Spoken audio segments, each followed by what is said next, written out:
காட்டு கருப்பு மேல சத்தியமா?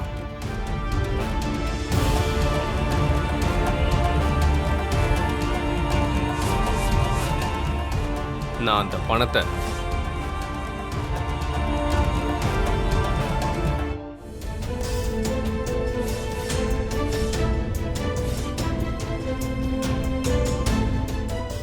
டேய் கைய விடியா? டேய் வேணாண்டா, சொன்னா கேளுடா. கைய விடியான்னு சொல்றல்ல. டேய் வேணாண்டா, சொன்னா கேளுடா.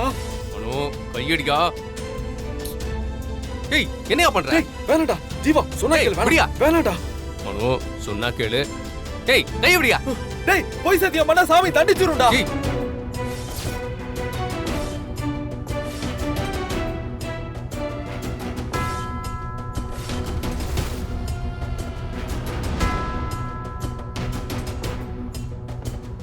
அப்பதான் பாத்தீங்களா? அப்ப பணத்தை இவன் தான் எடுத்திருக்கான்.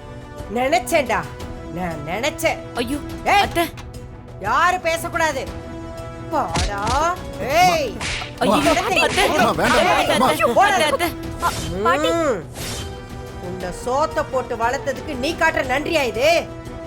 ஓட வெளிய. ஐயோ. வா.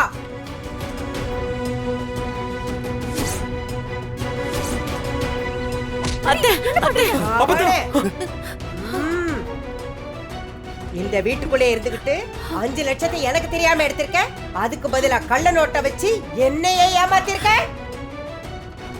சின்ன வயசுலயே உன்னை அடிச்சு வீட்டை விட்டு துரத்தாம விட்டேன் பாரு, அதுதான் நான் பண்ண முத தப்பு.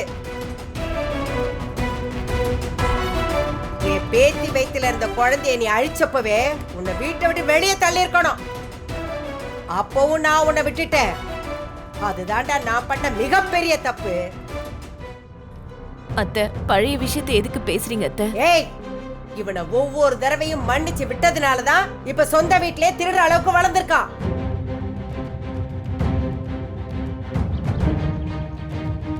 அம்மாச்சி, இவனெல்லாம் சும்மாவே விடக்கூடாது. இவனாலதான் என் புருஷன் போலீஸ் ஸ்டேஷன்ல போய் அடி வாங்கினாரு.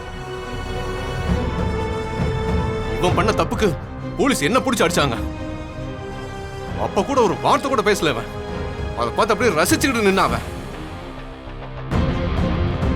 இப்பவே போலீஸ்க்கு போன் போட்டு இவனை வந்து புடிச்சிட்டு போக சொல்றேன்.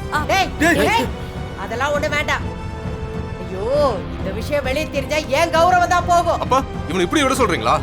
இந்த பாரு, இனிமே இவனுக்கு இந்த வீட்டுல இடம் இல்ல.